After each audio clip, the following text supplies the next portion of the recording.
በስመ አብ ወወልድ ወመንፈስ ቅዱስ አሐዱ አምላክ። በስመ አብ ወወልድ ወመንፈስ ቅዱስ አሐዱ አምላክ። በስመ አብ ወወልድ ወመንፈስ ቅዱስ አሐዱ አምላክ።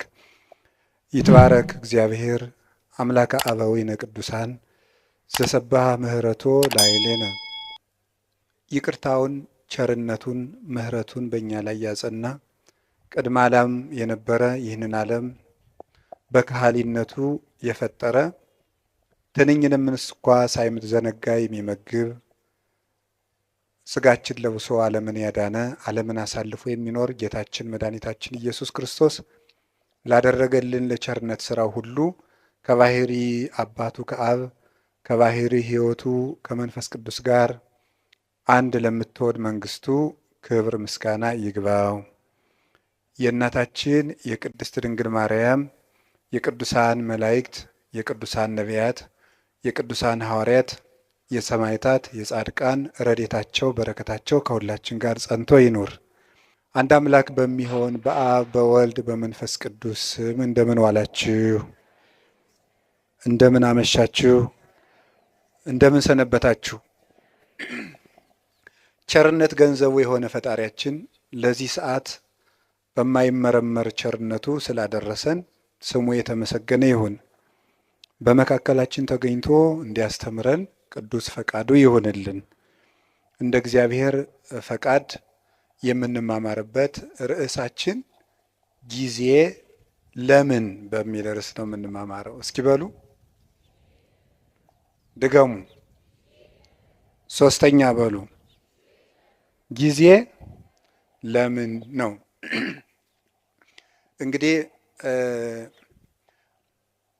ኦርቶዶክሳዊነት ወይም ኦርቶዶክሳዊ ሰው አንድ የቤተ ክርስቲያን አባት ሲናገር በትክክል የሚኖሩ ሰዎችን ካያችሁ እነርሱ ክርስቲያኖች ናቸው ብሎ ይናገራል። ክርስቲያኖች እውነትን የሚያምኑ ናቸው። እውነት ነፃ ያወጣል። ስለዚህ ነፃ ፍጡሮች ናቸው። ነፃነትም ከእውነት ነው፣ እውነትም ነፃነት ነው እና ክርስቲያንነት ማለት በትክክል መኖር ነው። ክርስቲያንነት በትክክል መኖር ከሆነ ስለ እያንዳንዱ ነገር እንዴት እንደምናደርገው ማወቅ አለብን። ክርስቲያኖች አንድ ነገር እጃቸው ሲገባ ምን ሊያደርጉት እንደሚገባ የሚያውቁ ናቸው። ለምሳሌ ሕፃናት አንድ ነገር እጃቸው ላይ ቢገባ ምን እንደሚያደርጉት አያውቁም። በብዙ ልፋት የተገኘ ተቆፍሮ የተገኘ ወርቅ ወይም ዕንቁ ወስዳችሁ እጃቸው ላይ ብታስቀምጡ ወይ ይጫወቱበታል፣ ወይ ይወረውሩታል፣ ወይም ደግሞ ጭቃ ውስጥ ሊጥሉት ይችላሉ። ስለዚህ እንደዚያ እንዳይሆን የበሰለ ሰው ምልክቱ እጁ ላይ ያለውን ነገር ምን እንደሚያደርገው ማወቅ ነው። ነቢዩ ኢሳይያስ እንደነገረን አሌ ሎሙ ለለ ይብልዎ ለእኩይ ሰናየ ወለሰናይኒ እኩየ፣ መልካሙን ክፉ ክፉውን መልካም ለሚሉ ሰዎች ወዮላቸው ይላል። መልካሙን ክፉ ክፉውን መልካም ለሚሉ ወይም የተዋረደውን የሚያከብሩ የተከበረውን የሚያዋርዱ። ያው ሰው ሕሊናው ሲንሸዋረር አጥርቶ ማየት ሳይቻለው ሲቀር የከበረው ነገር ዝቅ ብሎ ይታየዋል፣ ዝቅ ያለው ነገር ደግሞ ትልቅ ሆኖ ይታየዋል። ስለዚህ የታነቀውን እያደነቀ ድንቅ የሆነውን ደግሞ እየናቀ ከሱም እየራቀ ይቀጥላል እና ክርስቲያኖች ለሁሉም ነገር ቁመናም እውነትም ምልከታም ሊኖረን ይገባል። አንዱ ልናውቀው ስትኖሩ ሰውነት ለኔ ምንድን ነው ማለት አለብን። ዓለም ለኔ ምንድን ናት? ለምሳሌ ለሌሎች ሰዎች ዓለም መጨረሻቸው ናት። ዓለም መጨረሻዬ ነው ብሎ ያሰበ ሰው ሁሉንም ነገር በዚህ ዓለም ኑሬ ልፍጀው የሰማዩን ማናየ ይላል። ዓለም ለኛ መሻገሪያችን ናት ብሎ ያሰበ ሰው ደግሞ ዓለምን ተጠቅሞባት ይሄዳል። ገንዘብ ለኔ ምንድን ነው ማለት አለብን። ሰው ለእኔ ምንድን ነው? መቼስ ሰው እንስሳ ነው ብሎ ያሰበ ሰው ለሰው ክብር ይኖረዋል ብለን ማሰብ አንችልም። እና ትምህርት የሚያስፈልገው ኦርቶዶክሳዊ እይታ እንዲኖረን ነው፣ የጠራ አይን እንዲኖረን ነው። ዛሬ በዚህ ርዕስ በዚህ ቦታ እንድንማማር የፈለግኩት ጊዜ ለኦርቶዶክሳውያን ምንድን ነው የሚለውን ነው። ለኦርቶዶክሳውያን ለእኛ ለክርስቲያኖች ጊዜ ምንድን ነው? ጊዜ እንዴት ነው? እግዚአብሔር በምድር ላይ ከሰጠን በጣም ትልቁ ስጦታ ጊዜ ነው። እግዚአብሔር የሰጠን ማንም ሊሰጠን የማይችለው እግዚአብሔር የሰጠን እድል ጊዜ ነው። እንደው ይገርማችኋል፣ ግን ሰው ይሄንን ትኩረት ሰጥቶት አያውቅም። ሀብት የማይመስሉ ብዙ ነገሮች አሉ የማናስተውላቸው። ለምሳሌ እንደው የገጠሩ ሰውም ይተርታል። ጤና ሀብት አይመስልም ይላል፣ ውሃ ገንዘብ አይመስልም ይላል። የጤና ሀብትነት ለሰው አይረዳውም። ብዙ ጊዜ የውሃ ሀብትነት አይረዳውም። የአየር የኦክስጅን ሀብትነት አንረዳውም። ኦክስጅንን ሰዎች የሚያዙበት ቢሆን ኑሮ ለስንት ቀን መቆየት እንደምትችሉ አስባችኋል? ኦክስጅን በሆኑ ሰዎች እጅ ቢሆን ኖሮ ሁላችን ገለውን አናድርም ብላችሁ ነው? እነዚያ ሰዎች እነገሌ ናቸው እንዳትሉ ወስዳችሁ አታነካኩኝ ነው ያልኩኝ። በሰዎች እጅ ቢሆን ኖሮ ነው ያልኩት። በሰው እጅ ቢሆን ኖሮ አየር ስንት ቀን ነው የምንሰነብተው? ዛሬን ራሱ ማደር እንችላለን? አንችልም። የውጩን ይቅርና በዚህ ያለውን በህዋ ላይ የተለቀቀውን ኦክስጅን ይቅርና ያንተን አየር እንዳታስወጣ ብንባልስ? አይቻልም ብንባል እናድራለን? የራሳችን አየር እንዳይወጣ ብንከለከል መኖር እንችላለን? አንችልም። የአካል ክፍሎቻችንን ስጦታነት አስተውለን አናውቅም። እግዚአብሔር የሰጠንን ነገር ሰዎች ሊያደርጉልን የማይችሉ እንዲሁ እግዚአብሔር ምን አደረገልኝ እንላለን እንጂ እግዚአብሔር አንድ ቀን ጣፊያን ራሱ ስራ እንድታቆም ቢያደርጋት መኖር እንችላለን? እንችላለን? በሰውነታችን ያለውን የጨው መጠን ማን ሊያጣራው ይችላል? ስለዚህ እንሞታለን ማለት ነው። እና እግዚአብሔር እንዴት አድርጎ ስጦታ እንደሰጠን ማስተዋል አለብን። በጣም እያባከን ነው ያለው ነገር አካላችን፣ አይምሯችን። እሱም በሌላ ጊዜ ትማሩታላችሁ። እንዴት አድርገን እግዚአብሔር የሰጠንን አካል እያባከን ነው እንደሆነ ትማሩታላችሁ። እኔ ግን ዛሬ መናገር የፈለግኩት ስለ ጊዜ ነው። እግዚአብሔር ጊዜ ሰጥቶና ጊዜ በእግዚአብሔር ዘንድ ምንድን ነው? ጊዜ ፍጡር ነው፣ እንደምታውቁት መለኪያ ነው። እግዚአብሔር ያለ ጊዜ ነው የኖረው። ዘመን ሳይፈጠር እግዚአብሔር ነበረ። ጊዜ ፍጡር ነው። በቤተ ክርስቲያን አስተምሮ የመጀመሪያ ሰዓት ትባላለች። ቁጥር የተጀመረው መጋቢት 29 ቀን ነው። መጋቢት 29 እና መጋቢት 30 ሚያዝያ 1 በሊቃውንት አነጋገር ዕለተ ጠቢባን ይባላሉ። ጠቢባን ሥላሴ አንድ ሳይሉ 29 ብለው ስለጀመሩ ነው። እንዲህ ያለው ነገር ለማያምን ሰው አይረዳም። ቅዱስ ጳውሎስ አንደኛ ቆሮንቶስ ምዕራፍ 2 ላይ ሲናገር መንፈሳዊ ነገር ለስጋዊ ሰው ሞኝነት ይመስለዋል ይላል። በስጋዊ አይን አይመረመርምና ለብእሲሰ መንፈሳዊ ኩሉ ይተሐሰሶ፣ መንፈሳዊ ሰው ግን ሁሉን ይመረምራል። ወሎቱሰ አልቦ ዘይተሐሰሶ፣ እርሱን ግን የሚመረምረው የለም ይላል። እና ስጋዊ ነገር ያለው ሰው አንድ ሳይባል 29 የማይመስል ነገር ነው ይላል። ሃይማኖት ምንጊዜም ለስጋ የማይመስል ነገር ነው። የምናወጋው የመንፈስ ነገር ስለሆነ የመንፈስ ነገር በስጋ ነገር ሊለካ አይቻልም። መቼስ አሁን ነፋስን በሜትር አንለካውም። ለሁሉም ነገር መለኪያ አለው። ውሃን በኪሎ ሜትር አንለካውም። የራሱ መለኪያ አለው። ለራሱ ነገር ለሁሉም ነገር መለኪያ አለው። ከፍታም መለኪያ አለው፣ ዝቅታም መለኪያ አለው፣ ረቂቅ ነገር መለኪያ አለው፣ ፈሳሽ ነገር መለኪያ አለው፣ ጠጣርም መለኪያ አለው። እንዲሁ መንፈሳዊ ነገርም የራሱ መለኪያ አለው። ስለዚህ የነፍስን ነገር የምንረዳው እግዚአብሔርን በመፍራት ነው። እግዚአብሔር ጊዜን ሳይፈጥር ነበረ፣ ጊዜን ፈጠረ። የመጀመሪያዋ ሰዓት መጋቢት 29 ቀን ፈጠረ። ጊዜ በጊዜ ምን እንደተደረገ አስተውሉ። በጊዜ ከተደረጉ ነገሮች አንዱ እግዚአብሔር በጊዜ ይሄንን ዓለም ፈጥሮታል። ይሄንን ዓለም ፈጠረ። 7 ዕለታትን ፈጠረና አቆመ። 7 ዕለታት በዕብራውያን አነጋገር 7 ቁጥር ፍጹም ቁጥር ተደርጎ ይነገራል። መጽሐፍ ቅዱስ ሲተረጎም ማወቅ ካለብን ነገሮች አንዱ የመጽሐፍ ቅዱስን መነሻ ባህል ነው ማወቅ የሚገባል። የመጽሐፍ ቅዱስን መነሻ ባህል ስናውቅ መጽሐፍ ቅዱስን መረዳት እንችላለን። ስለዚህ በዕብራውያን ወይም በእስራኤል ባህል 7 ቁጥር እንደ ፍጹም ቁጥር ይቆጠራል። በኢትዮጵያ ለምሳሌ 10 ቁጥር እንደ ፍጹም ቁጥር ይቆጠራል አይደል? አታውቁም? ለምሳሌ የሆነ ሰው 10 ጊዜ አጨቅጭቀኝ ይላል።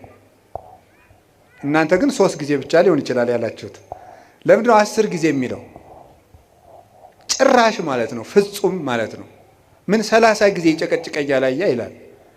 ነገርከኝ እኮ ይላል። ብፁዕ አባታችን መጥተዋል።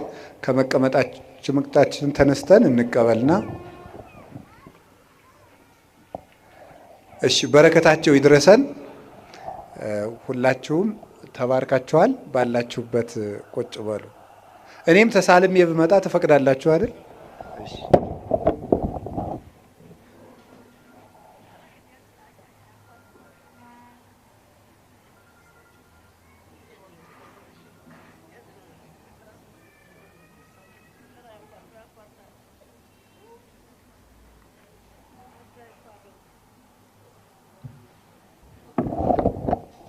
እሺ፣ ወደ ትምህርታችን እንሄድ።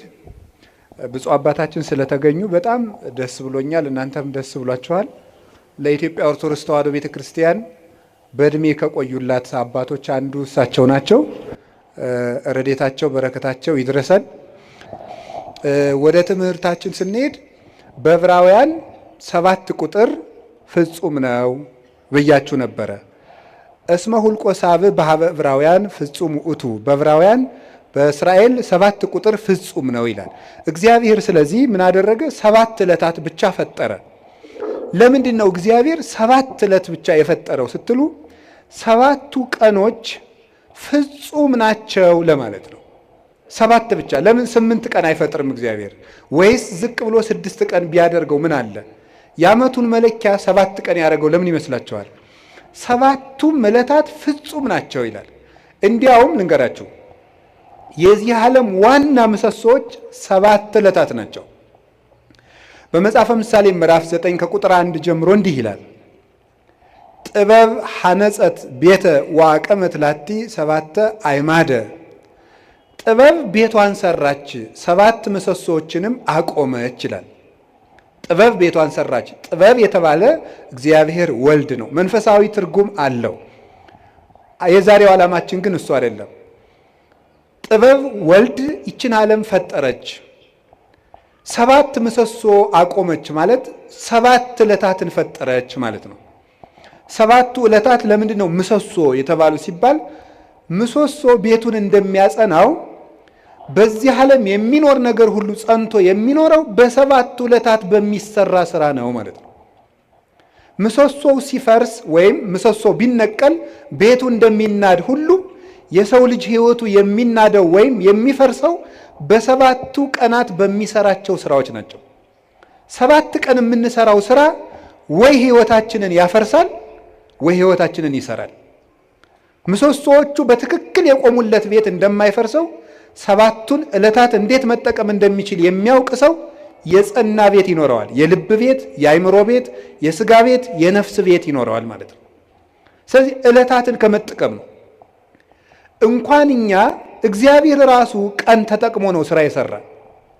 ቀንን የማይጠቀም ሰው ምንም ማድረግ አይችልም። እግዚአብሔር 6 ቀን ነው ይህን ዓለም የፈጠረው። አይገርማችሁ? በ6 ቀን ዓለምን ፈጠረ። ምን ማለቱ ይመስላችኋል? ኋላ ያን 6 ቀን ደግሞ ለእኛ ሰጠን። የሰጠኋችሁ 6 ቀን እኔ ዓለምን የፈጠርኩበት ነው። እናንተ የምትቀልዱበት እሁድ 4 ባህሪያት የተፈጠሩበት ነው። መሬት፣ ውሃ፣ ነፋስ፣ እሳት፣ 4ቱ ባህሪያት፣ 7 መላእክት፣ 7 ሰማያት፣ መላእክት፣ ብርሃን፣ 8 ፍጥረታትን ያከናወንኩበት ቀን ነው። እናንተ የምትቀልዱበት ሰኞ ይሄን የምታዩትን ጠፈር የዘረጋውበት ቀን ነው።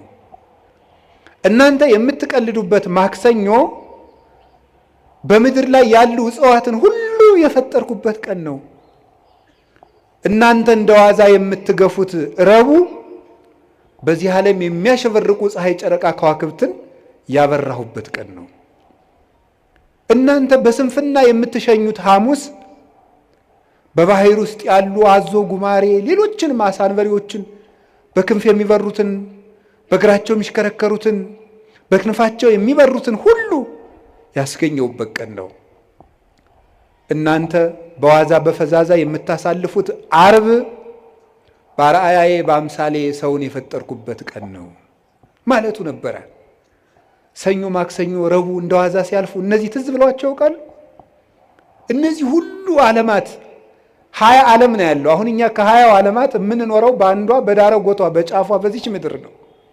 እግዚአብሔር የፈጠረው 20 ዓለም ነው።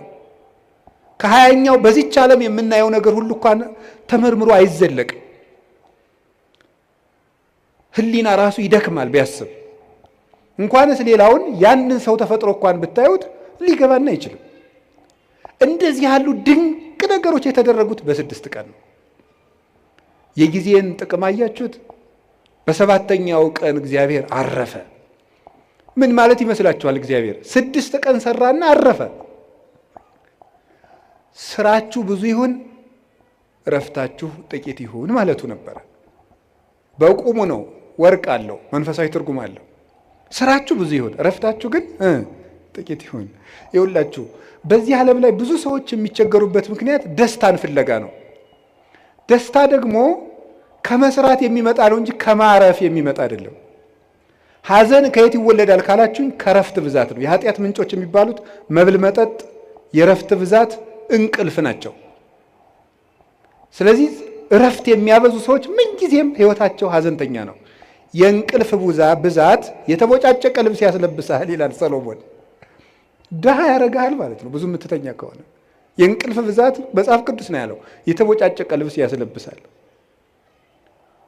ጊዜን ባለመጠቀማችን ምክንያት አይ ጊዜ የሰጣቸው እና ያገሌ ሀብታሙ ነው ምናምን ቢባል የድንቁርና ጉዳይ ነው። በጊዜ ያለመጠቀማችን እንዴት እንደሚጎዳን ተመልከቱ። እስቲ ርዕሳችን ምንድን ነው? እስቲ በሉ ምን አላችሁኝ?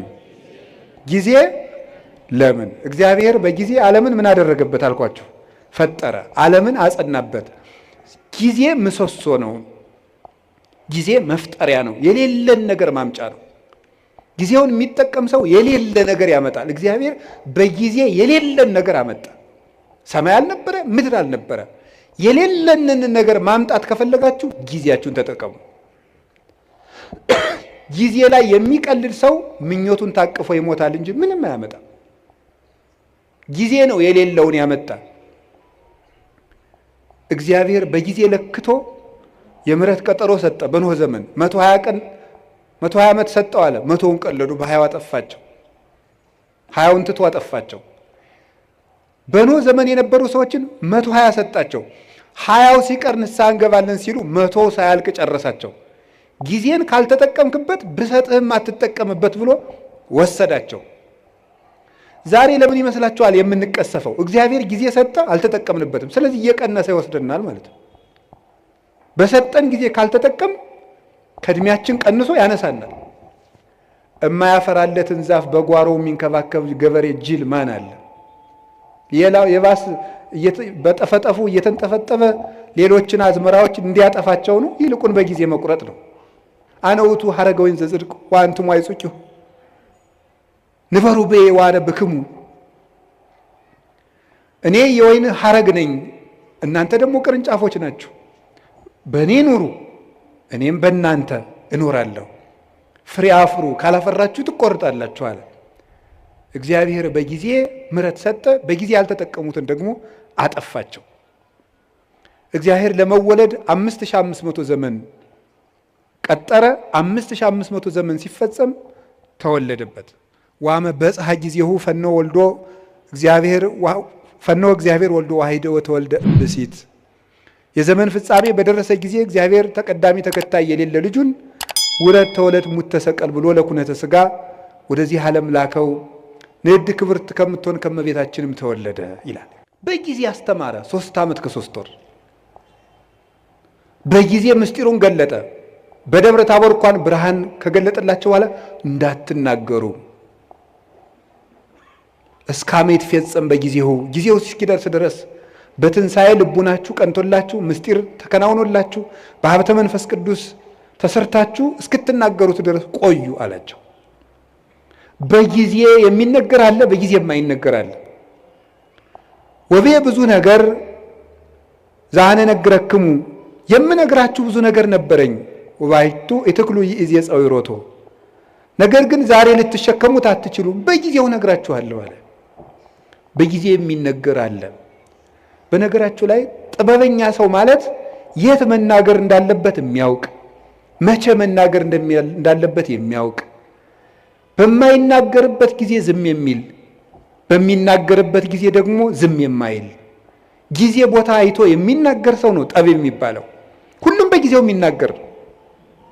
ጌታችን ኢየሱስ ክርስቶስ በጊዜው ተሰቀለ፣ በጊዜው ተያዘ፣ በጊዜው ሞተ፣ በጊዜው ተነሳ፣ በጊዜው አረገ፣ በጊዜው ሀብተ መንፈስ ቅዱስን ላከላቸው 10 ቀን ጠብቆ። ያለ ጊዜ ጸጋም አይሰጥም። እንዲያው ልጁን እንዲያው ልጅ የሌላቸውን እናት አባት 9 ወር ከ9 ወር አስቀድሞ እንዲያው በ3 ወሩ ከብት ጠባቂ ስለሌለን ልጁ ቶሎ እንዲደርስ ይወለድ ቢሉ ይወለዳል? አይወለድም። በጊዜው ነው የሚወለደው። ለመውለድም ጊዜ አለው። ጸጋም በጊዜው ነው የሚሰጠው። ጥያቄም በጊዜው ነው የሚመለሰው። ጊዜ አለው። አሁን ፈልጌያለሁ ቢባል አይሆንም፣ በጊዜው ይሆናል። መቆየት ያለብንን መቆየት። እግዚአብሔር በጊዜው ሁሉን ሰራ። እንግዲህ ደግሞ በጊዜው ይመጣል። ያ ጊዜ መቼ እንደሆነ ደግሞ አታውቁም ብሎናል። ትግሁ እንከ እስመ የተአምሩ ጊዜ ይመጽእ እግዚእክሙ ጌታቸው የሚመጣበትን ጊዜ አታውቁምና ተግታችሁ ጠብቁ። ሶበሰ አይመረ ባለቤት ጊዜ ይመጽእ ሰራቂ እምተጋ ዋህለው ባለቤት ሌባ የሚመጣበትን ጊዜ ቢያውቅ ኑሮ በዚያች ሰዓት ይተጋ ነበር። ግን ሌባው መቼ እንደሚመጣ ስለማያውቅ ሌሊቱን ሙሉ መትጋት አለበት። እናንተም ጌታችሁ የሚመጣበትን ሰዓት ብታውቁት በዚያች ሰዓት ብቻ ትተጉ ነበር።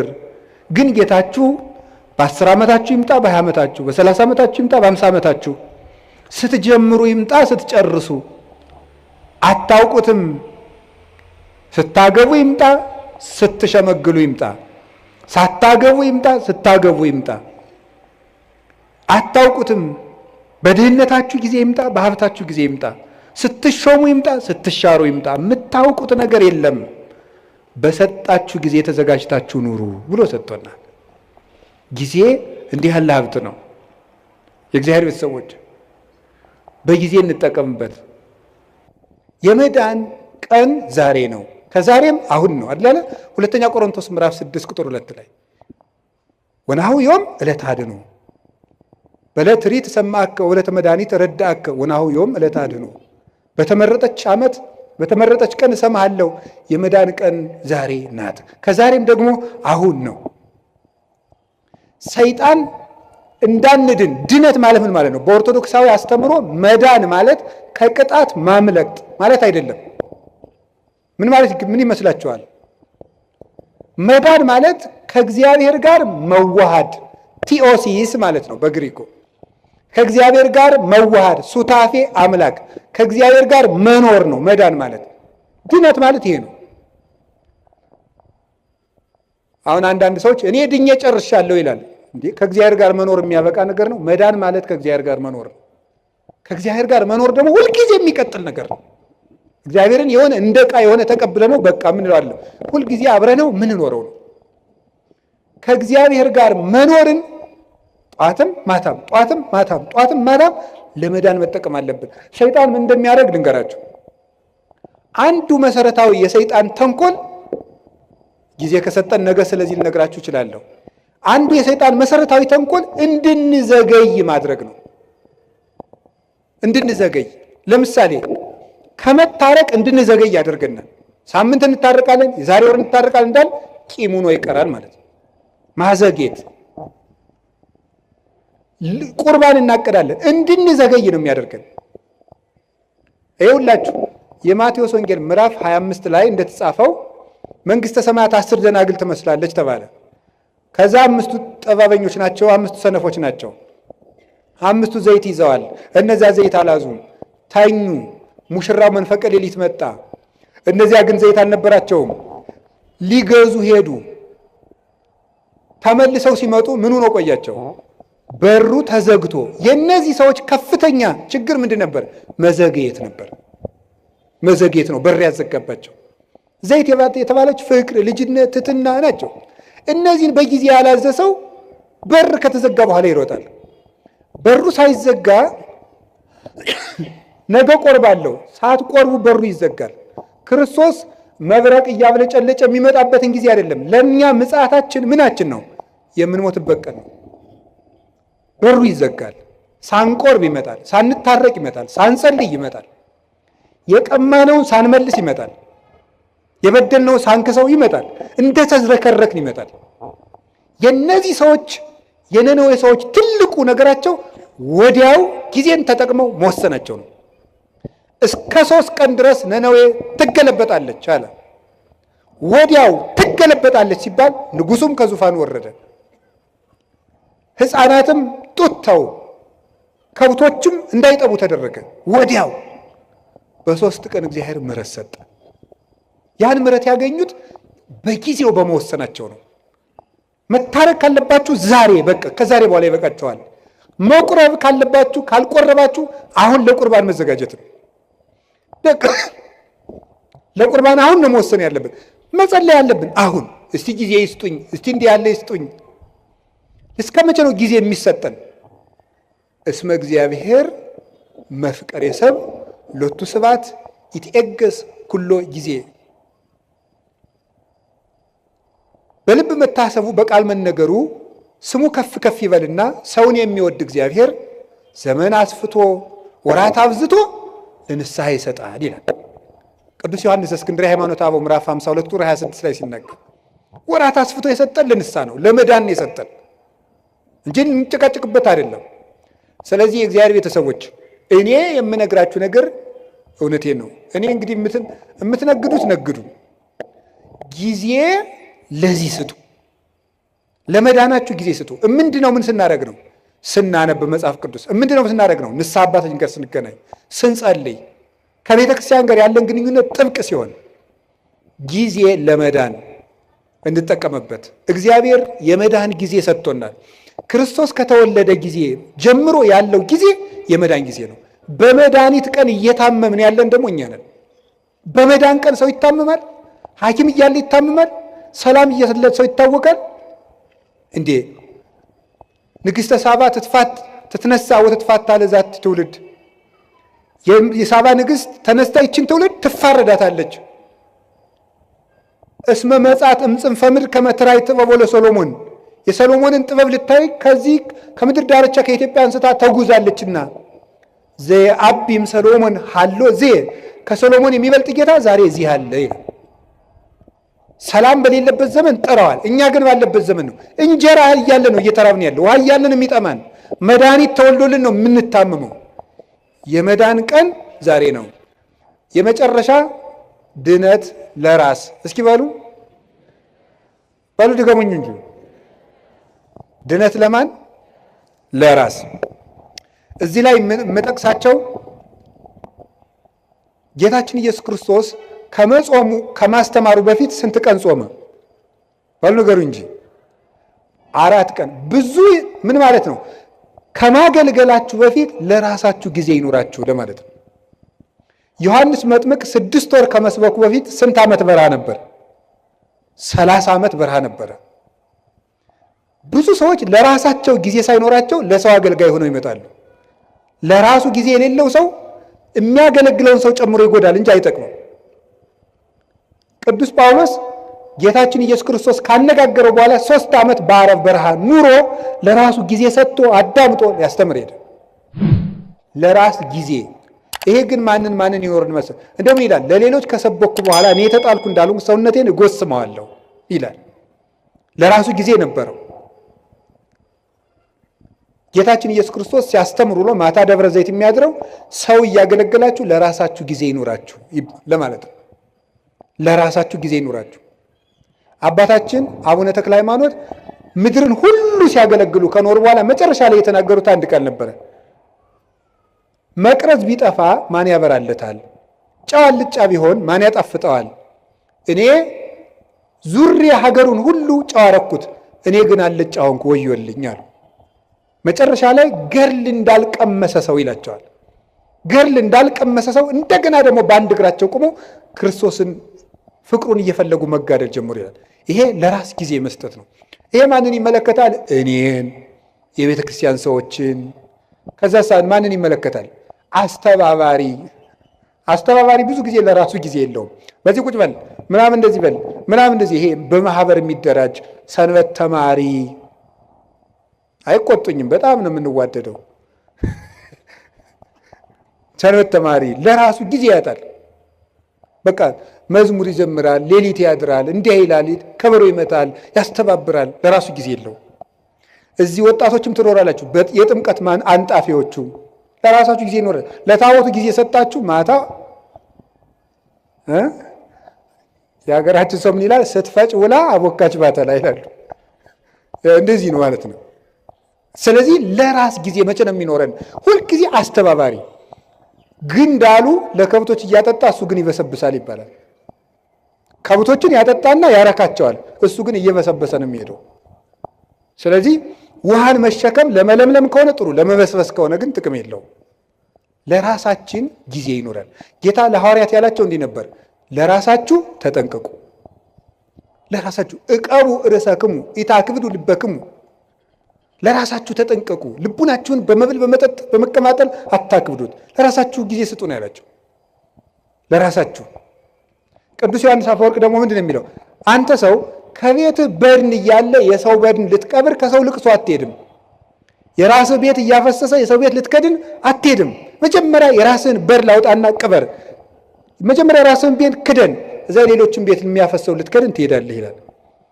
ስለዚህ ለራሳችን ጊዜ እንዲኖረን ያስፈልጋል። ይሄ ዓለም ልንገራችሁ፣ እውነቴን ነው የምነግራችሁ የእግዚአብሔር ቤተሰቦች፣ እየገባችሁ እንደሆነም እንዳልሆነም አላውቅም። ወይ በጊዜም ይገባችኋል። ጨርሻለሁ፣ መጨረሻዬ ነው። አሁን የምንኖርበት ዓለም የ21ኛው ክፍለ ዘመን ወደፊትም የሚመጣው ዓለም ምንድን ነው የሚያደርገን ካላችሁኝ፣ ለራሳችን ጊዜ እንዳይኖረን ነው የሚያደርገን። ጊዜ እንዳይኖራችሁ ያደርጋል። ሌላው ቀርቶ እየተሳሳታችሁ እንደሆነ እንዳይገባችሁ ጭምር ነው የሚያደርገው። የምታስቡበትን ጊዜ ነው የሚያሳጣችሁ። እንዲሁም መቼ ነው ስሉ የምታስቡት? ለመሆኑ ታስባላችሁ? ልንገራችሁ አንድ ነገር ማለት ነው። እንዲሁም አነብላችሁ ነበረ። እኔ ያው እንደናንተ ስልክ እጠቀማለሁ። ይሄ ሰፊ ስልክ መጽሐፍም አለው ስልኬ።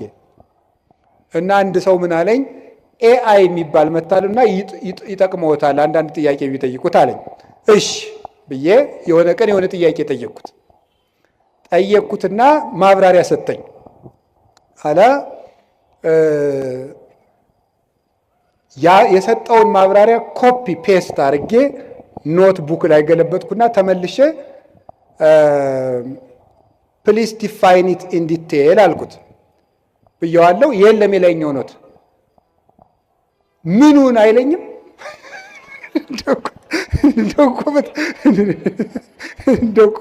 በጣም ነገረመኝ እኔ ማለት ነው። እውነቴን ነው።